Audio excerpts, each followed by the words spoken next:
Hello friends, स्वागत है आप सभी का योगी एम्प्लॉय हेल्पलाइन पे। आज हम इस वीडियो में बात करने वाले हैं जूनियर अकाउंटेंट टीआरए का जो अभी हाल ही में एग्ज़ाम हुआ है, उसमें जो बहुत सारे क्वेश्चन कंट्रोवर्शियल है उनका क्या किया जाने वाला है। अगर वो क्वेश्चन डिलीट हो जाते हैं तो उनका किस प्रकार से असर पेपर पर पड़ेगा, क्या उनको बोनस मिलेगा या फिर जो बचे हुए क्वेश्चंस होंगे उनमें मार्क्स का डिस्ट्रीब्यूशन कर दिया जाएगा, और अगर मार्क्स का डिस्ट्रीब्यूशन होता है तो वो किस प्रकार से होगा। इन सारी चीज़ों के बारे में आज हम डिटेल से इस वीडियो में चर्चा करेंगे। अगर आप इस चैनल पे नए हैं तो ज़रूर हमसे जुड़ जाइए, क्योंकि आपको इस चैनल पर इस वैकेंसी से रिलेटेड और जो गवर्नमेंट सर्विस होती है उससे रिलेटेड बहुत सारी यूज़फुल इंफॉर्मेशंस मिलती रहेगी। तो चलिए बिना समय गवाए वीडियो को शुरू करते हैं। तो सबसे पहले मैं ये कन्फ्यूज़न जो है क्लियर करना चाहूँगा कि बोनस मिलेंगे या फिर मार्क्स का डिस्ट्रीब्यूशन होगा। तो देखिए फ्रेंड्स, कोई भी क्वेश्चन डिलीट होता है तो पहले टाइम में ये व्यवस्था थी कि उसकी जगह पर बोनस दे के सबको इक्वल बोनस दे के छोड़ दिया जाता था, जिससे कि मेरिट पे कोई असर नहीं पड़ता था। लेकिन अब ये व्यवस्था ख़त्म कर दी गई है और इसकी जगह अब मार्क्स का डिस्ट्रीब्यूशन किया जाता है जो बचे हुए क्वेश्चन होते हैं उस पर। इससे क्या होता है कि जो सब्जेक्ट में क्वेश्चन डिलीट हुए हैं केवल वही सब्जेक्ट उससे प्रभावित होता है, जो दूसरे जो सेक्शंस या सब्जेक्ट हैं उससे कोई फ़र्क नहीं पड़ता है पेपर पर। तो इसलिए ये व्यवस्था लागू की गई है। अब जो मार्क्स का डिस्ट्रीब्यूशन होगा वो भी दो तरीके से हो सकता है। या तो जो टोटल जो क्वेश्चंस थे, मान लीजिए सेकंड पेपर में कुछ क्वेश्चन डिलीट हुए, तो मान लीजिए 150 क्वेश्चन थे, तो इन पूरे 150 क्वेश्चन में उस डिलीट हुए क्वेश्चन का मार्क्स का डिस्ट्रीब्यूशन किया जाए। और या फिर जो सेक्शन थे अलग अलग, यानी जैसे मान लीजिए आर एस आर है, जेफ एंड आर है, जो इंडियन इकोनॉमिक्स है, इन सब चीज़ों में अलग अलग डिस्ट्रीब्यूशन किया जाए। मान लीजिए ऑडिट के 2 सवाल डिलीट हुए, तो अब इसका प्रभाव जो है केवल ऑडिट पे आएगा या फिर जो बचा हुआ पार्ट है उन सब पे आएगा। तो इन्हीं सब बातों पर हम चर्चा करेंगे इस वीडियो में, और देखेंगे कि जो RSSB की जो हाल ही की जो वैकेंसीज रही है उसमें किस प्रकार से उन्होंने ये क्वेश्चन डिलीट होने पर प्रोसेस को फॉलो किया था। इस वीडियो में हम जो हाउसकीपर की भर्ती है 2022 में जिसका परीक्षा परिणाम जारी हुआ था, उसमें जो प्रोसेस फॉलो किया गया था उसकी बात करेंगे। इसमें भी जूनियर अकाउंटेंट में भी जैसे ही 2 गुना की जो लिस्ट आएगी और उसमें आपके रोल नंबर्स दिए जाएंगे जो 2 गुना में पास होंगे, और नीचे कट ऑफ दे रखी होगी। कट ऑफ के बाद में आपको लास्ट में एक टेबल मिलेगी जिसमें कि जो डिलीट हुए क्वेश्चन हैं उसका विवरण होता है। यहाँ पर आप देखेंगे तो जीके और हाउसकीपिंग, यानी इसके 2 पार्ट थे। पेपर तो एक ही हुआ था लेकिन ये 2 पार्ट में पेपर था। पहले में जीके पूछा गया था और दूसरे में हाउसकीपिंग पूछा गया था। और यहाँ पर देखिए जो जीके था उसमें तो एक भी क्वेश्चन डिलीट नहीं हुआ, लेकिन जो हाउसकीपिंग था दूसरा पार्ट था उसमें एक क्वेश्चन डिलीट हुआ है। और यहाँ पर क्वेश्चन के नंबर दे रखे हैं कि कितने नंबर क्वेश्चन कौन से नंबर सीरीज में डिलीट हुआ है। तो अब आप देखेंगे कि जब हम सिलेबस को देखते हैं ना हाउसकीपिंग वाले का, तो देखिए सिलेबस देखते हैं सबसे पहले। ये फ्रेंड्स हाउसकीपिंग का सिलेबस था। उसमें देखिए भाग 1 दे रखा है, भाग 2 रखा है। एक ही पेपर है 3 घंटे का, उसमें 100 नंबर के 2 पेपर, यानी 2 पार्ट में इस क्वेश्चन पेपर को कराया। जो जीके वाला पार्ट था उसमें देखिए हिंदी भी है, जीके भी है, कंप्यूटर भी है, और जो भाग 2 है उसमें हाउसकीपिंग का यानी उनका स्किल वाला सब्जेक्ट था। तो यहाँ पे उन्होंने क्या किया कि जो हिंदी, जीके और कंप्यूटर ज्ञान का उन्होंने अलग अलग मार्क्स का डिस्ट्रीब्यूशन नहीं बताया जैसा कि जूनियर अकाउंटेंट ने बताया। उसमें उन्होंने प्रत्येक जो क्वेश्चन पेपर जो सब्जेक्ट था उसका 75 मार्क्स में उसमें डिस्ट्रीब्यूशन किया, लेकिन इसमें किसी प्रकार का डिस्ट्रीब्यूशन आपको देखने को नहीं मिलेगा। उन्होंने बस क्या किया, इसको जीके नाम दिया पहले पार्ट को और उसके डायरेक्ट 100 अंक बताया आपको, और फिर इसका हाउसकीपिंग से रिलेटेड सब्जेक्ट है ये, और इसके डायरेक्ट 100 अंक बताए। तो इसमें क्या हुआ कि जैसे जीके में तो कोई क्वेश्चन डिलीट ही नहीं हुआ तो इस पर तो कोई असर आना ही नहीं है, और अगर क्वेश्चन डिलीट भी हो जाता तो जो ये सारे क्वेश्चन थे ना उन पर असर आता, क्योंकि उन्होंने एक ही मार्क्स बताए हैं सबके, यानी उन्होंने अलग अलग डिस्ट्रीब्यूट नहीं किया कि कितने क्वेश्चन होंगे और कितने मार्क्स के होंगे। तो इसलिए क्या होगा कि एक जी का एक पूरा पोर्शन हो गया, और उस पोर्शन में अगर कोई क्वेश्चन डिलीट होता तो बाकी वाले क्वेश्चन पे उसका असर सब पर आता। लेकिन अब जो इसमें जो क्वेश्चन डिलीट हुआ था वो हुआ था सेकंड वाले पार्ट में, यानी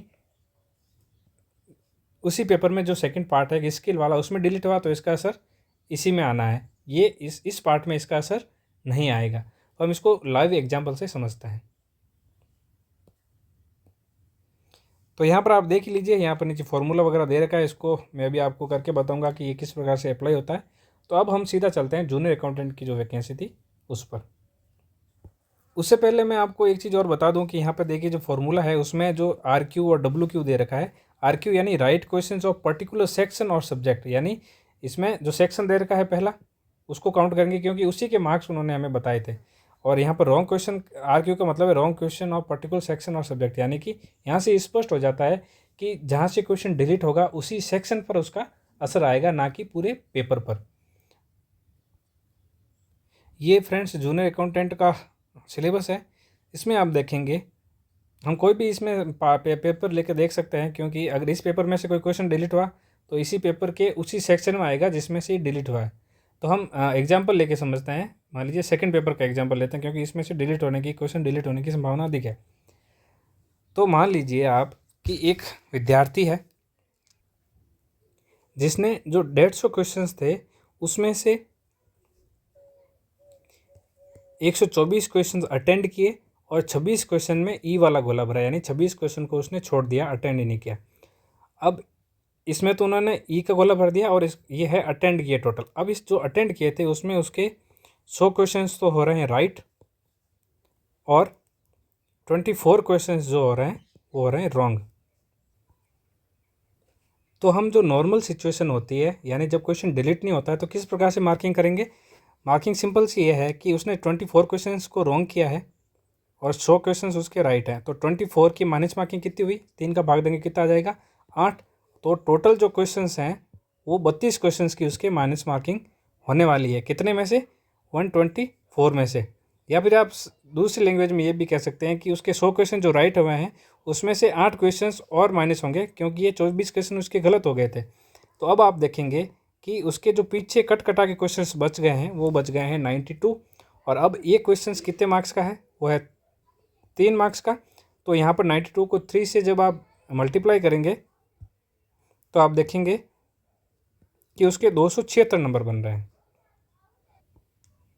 तो फ्रेंड्स आप समझ गए होंगे ये केस कि जब कोई क्वेश्चन डिलीट नहीं हुआ है, उसने 100 क्वेश्चन राइट किए हैं, 24 गलत कर लिए हैं, टोटल 124 क्वेश्चन उसने अटेंड किए थे, 26 उसने छोड़ दिए थे। उस स्थिति में उसके 200 जो हैं 76 मार्क्स बन रहे हैं। अब हम एक केस एज्यूम करते हैं कि मान लीजिए जो ऑडिट ये अकाउंटिंग थी, इस अकाउंटिंग का आप देखेंगे तो अकाउंटिंग में 24 क्वेश्चंस थे और ये मैक्सिमम 75 मार्क्स का था। अब इसमें से क्या हुआ कि 6 क्वेश्चन जो हैं वो डिलीट कर दिए बोर्ड ने। तो अब अकाउंटिंग में क्वेश्चन डिलीट हुए हैं तो आपको पता ही होगा, मैंने कहा था कि वही सेक्शन उससे प्रभावित होगा जिसमें क्वेश्चन डिलीट हो रहे हैं। तो अब अकाउंटिंग वाला सेक्शन इससे प्रभावित होने वाला है, इसमें मार्किंग बदलने वाली है। तो क्या होगा, अब उसको ये 276 अब उसके नहीं रहेंगे, ये अब वापस कम कैलकुलेट करेंगे कि अब इसके कितने मार्क्स बन रहे हैं। अब सबसे पहले उसको ये देखना पड़ेगा कि अकाउंटिंग को छोड़ के जो दूसरे सब्जेक्ट है उसमें उसने कितने क्वेश्चन अटेंड किए, कितने राइट हुए, कितने गलत हुए और कितने उसने छोड़े। जब उसने ये चेक किया कि अकाउंटिंग को छोड़कर दूसरे सब्जेक्ट्स में क्या हाल है, तो उसने ये पाया कि अब जो चूँकि इसको हमने अलग ही कर दिया है, तो अब टोटल क्वेश्चंस कितने हो गए हैं 125। उसमें से उसने क्या किया था, इसमें से उसने 103 क्वेश्चन टोटल अटेंड किए। मैं ये अकाउंटिंग को छोड़ के बात कर रहा हूँ। और उसने क्या किया, 22 क्वेश्चंस में ई भरा। ये इसने अटेंड किए, इसमें ई भरा। और अकाउंटिंग में उसने क्या किया था, अकाउंटिंग की बात कर रहा हूँ यहाँ पर मैं अलग से। अकाउंटिंग में उसने 21 क्वेश्चन अटेंड किए और 4 क्वेश्चंस में उसने ई भरा। और जो अटेंड किए थे उसमें से उसके 12 तो हो रहे हैं सही और 9 हो रहे हैं गलत। इस स्थिति को आप अलग से रखिएगा। और इधर आप देखेंगे जब अकाउंटिंग को छोड़ के वो देख रहा है तो 88 उसके सही हो रहे हैं और 15 क्वेश्चन उसके रॉन्ग हो रहे हैं। ये स्थिति टोटल उसके बन रही है, मान लीजिए किसी विद्यार्थी के। तो इसकी मार्किंग करेंगे आप, तब आप देखेंगे कि 15 क्वेश्चन इसकी जो अकाउंटिंग को छोड़ के गलत हुए हैं, उसमें उसकी वजह से उसके माइनस मार्किंग कितनी होने वाली है, 5 की। तो जो टोटल उसके राइट क्वेश्चन है उसमें से आप बस सीधा सा 5 घटा दीजिए, क्योंकि ये 5 माइनस में जा रहा है। और तो अब उसके सही क्वेश्चन कितने बच गए, अकाउंटिंग को छोड़कर 83 क्वेश्चन सही बच गए। लेकिन अब चूंकि अकाउंटिंग में क्वेश्चन डिलीट हुआ था, तो अकाउंटिंग के छोड़ के जो दूसरा पोर्शन है, बचा हुआ पोर्शन, उसमें तो कुछ भी मार्किंग में फ़र्क आएगा नहीं। तो अब उसके कितने मार्क बन रहे हैं यहाँ पर, 249 नंबर उसको अकाउंटिंग के छोड़कर बन रहे हैं। अब हम अकाउंटिंग में उसका हाल देखेंगे कि क्या होने वाला है।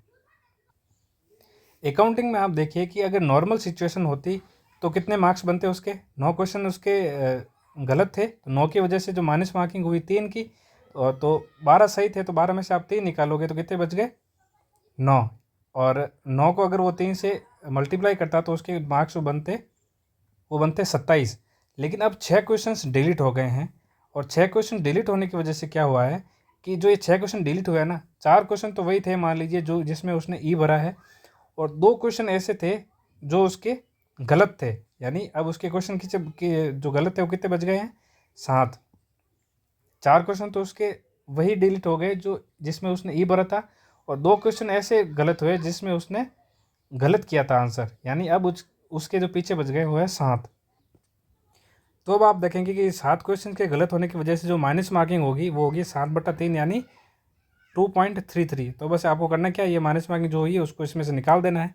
तो 12 में से जब आप 2.33 निकालेंगे तो पीछे कितने बच गए, जो कट कटा के राइट क्वेश्चन हैं वो बच गए 9.67। ठीक है फ्रेंड्स, अब हम जो ये राइट बचे हुए क्वेश्चन है उसको हम कितने से मल्टीप्लाई करेंगे, तो हम यहाँ पर 3 से मल्टीप्लाई नहीं कर सकते क्योंकि अब मार्किंग बदल चुकी है। मार्किंग किस प्रकार से बदली है कि पहले 75 क्वेश्चंस थे अकाउंटिंग में, 75 मार्क्स के 25 क्वेश्चन थे तो 3 मार्क्स के थे। लेकिन अब 75 मार्क्स के ही है क्वेश्चन, तो लेकिन क्वेश्चन की संख्या कम हो गई है, वो 25 से घटकर 19 हो गए क्योंकि 6 क्वेश्चन डिलीट हो गए हैं। तो अब एक क्वेश्चन की जो मार्किंग है वो हो गई है 75 में 19 का भाग देंगे तो वो हो जाएगी 3.94। यहाँ पर अब आप देखेंगे कि हमें जब जो कट कटा के हमारे क्वेश्चन बच रहे हैं उसको मल्टीप्लाई किससे करना है। यहाँ पर 3 से मल्टीप्लाई ना करके हम मल्टीप्लाई करेंगे 3.94 से, तो कितना आ जाएगा, तो आ जाएगा 38। अब आप देखिए जिस व्यक्ति के पहले केवल 27 नंबर बन रहे थे, अब उस व्यक्ति के नंबर कितने बन रहे हैं, 38 अकाउंटिंग में। क्यों बन रहे हैं, क्योंकि 4 क्वेश्चन तो ऐसे डिलीट हो गए जो जिसमें उसने ई भरा था, और 2 क्वेश्चन ऐसे डिलीट हो गए जिसमें उसने आंसर रॉन्ग दिया था, तो उसकी वजह से उसको फ़ायदा हुआ है। अगर यही डिलीट होने वाले क्वेश्चंस अगर राइट होते उसके और फिर वो मार्किंग करता तो उसको लॉस होता। तो आपको यही ध्यान रखना है बस कि जो क्वेश्चन डिलीट होते हैं अगर वो क्वेश्चन उसको आप अभी राइट मान के चल रहे हो तो क्या होगा, आपको नुकसान होगा। अगर जो क्वेश्चन डिलीट होने वाले उसमें आपने ई भर रखा था तो आपको हल्का सा फ़ायदा होगा, और जो क्वेश्चन डिलीट होते हैं अगर उसमें आपका क्वेश्चन अभी गलत शो हो रहा है तो उसमें आपको बहुत अच्छा फ़ायदा होने वाला है। तो कुल मिला के अब आप देख ही सकते हैं कि उसके फर्स्ट पेपर में कितने बन रहे थे, 249, और इसमें आपको फर्स्ट पेपर नहीं सॉरी जो अकाउंटिंग को छोड़ के जो हमने जोड़े थे वो बन रहे थे 249, और अब अकाउंटिंग में उसके कितने बन रहे हैं 38। तो इसके जो टोटल मार्क्स हो जाएंगे वो 249 में हम 38 जोड़ेंगे तो 287 हो जाएंगे। तो इस प्रकार से आप देख सकते हैं कि जहाँ उसके पहले 276 ही बन रहे थे अब उसके आपको 287 नंबर देखने को मिलेंगे। बस आपको ध्यान में यही रखना है कि जिस भी सेक्शन में माइनस ये क्वेश्चन डिलीट होता है उस सेक्शन को आपको अलग से करके आपको उसका जो नंबरिंग है उसको करनी है।